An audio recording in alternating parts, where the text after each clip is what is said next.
Nowadays, economic boycotts have become a tool of protest to show solidarity with persecuted groups and uphold what they call justice. We easily find such invitations from movements that confront controversial issues like pro-LGBTQ or pro-Palestinian. Sometimes, several verses from certain religious scripts are quoted to support this movement. As a result, some stores or products experienced huge losses and even property damage from the protests, which of course would also be detrimental to the people who depend on this industry for their living. The question for us would be, should I join this movement?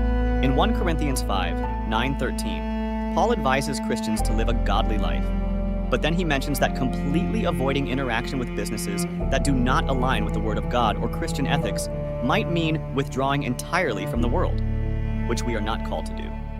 In Matthew 22:15-22, Jesus commended the paying of taxes to the very authorities he knew would soon crucify him. From here, Jesus did not see it as morally irresponsible, even when we know our tax dollars are used for sinful purposes. We are encouraged to avoid endorsing or participating in someone's sins while still making the gospel accessible to them. This stance mirrors how Jesus and the early apostles share the gospel among non-believers.